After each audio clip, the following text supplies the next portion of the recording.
and Chris coming home from Belgium. Now you saw the Tenzin Tarzan ship? We done a disco on that ship with the Pale Moon Band. Very good band. They're a bit like Glenn Miller. Really good. It all started with a phone call from Mr. Barry Dye asking us to do it. So we done this disco on the Tenzin Tarzan ship. It's New Year's Eve. We're on a boat. Ship. And I didn't swear, so You you can told shut me up. not to swear.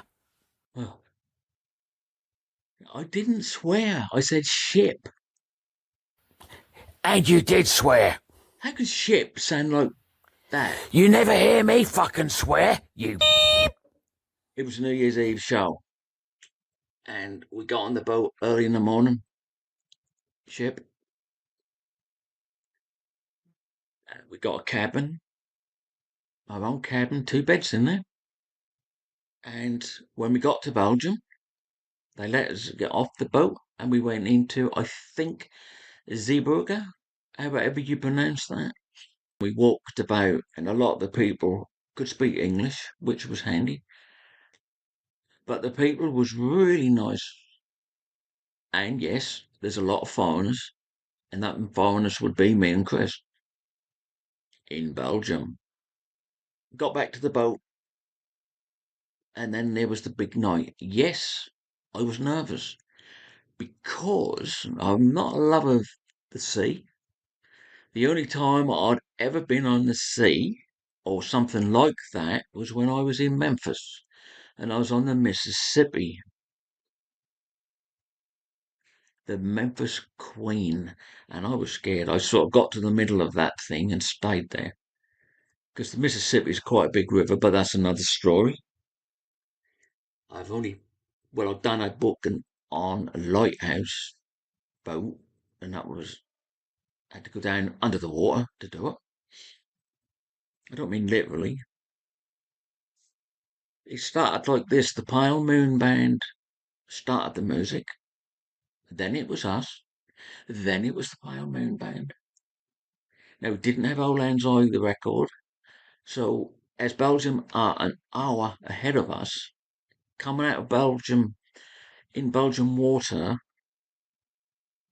it hit midnight, and the Pale Moon Band played Old Land's Eye.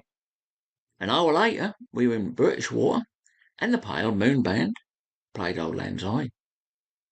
Na na na na na na na na, and they were great. They were really good.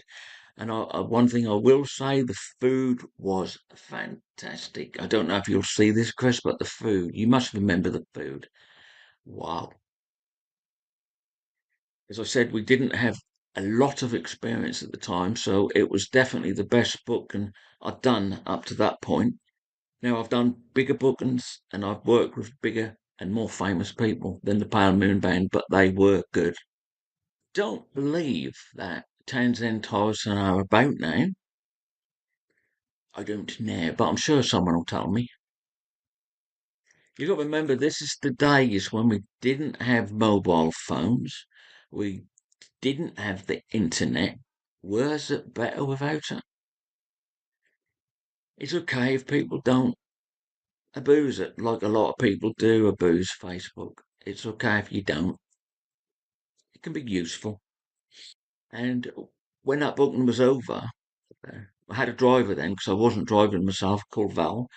He come and picked the disco up, and obviously we put the gear and went through customs and all that stuff. And after Christmas and New Year's Eve, the bookings do die down a bit, unless you're doing regular places, which we wasn't at the time. I've done a booking with Chris at the Flying Horse where I started, and it turned out to be the last booking me and Chris ever done together, which was one of them things. He'd got married, he was a busy guy, he had a full time job, and the thing with discos is, you say you do it till 11, half 11, 12. The time you pack the van up, you can add an hour to that. And so you're getting home 1, 2 in the morning. And sometimes we would stop at a burger van, have a burger, and there'd be other DJs there, and we'd sit there and bitch each other and talk about who had the best night, which was obviously me, but they thought that was them. And it would be 3, 4, 5. I mean, I had my own business at the time as a landscape gardener, and sometimes I didn't even go to bed. I'd do the disco, then out again at 8. So I was dangerous job doing gardening because you're using a lot of dangerous equipment, but it's fun. I was younger, I had more energy. Now I've got no energy at all. And you can shut up. Can you Must remember have that got time we long lost the legs. car and where we found it? It was in your He ain't big got long mouth. legs. He's got a big mouth. He's got little legs. What do you mean I've got a big mouth? That turned out to be the last book I ever done with Chris. Now, we stayed friends, but as you know, over time, you lose contact with people. And I haven't actually seen Chris for many years.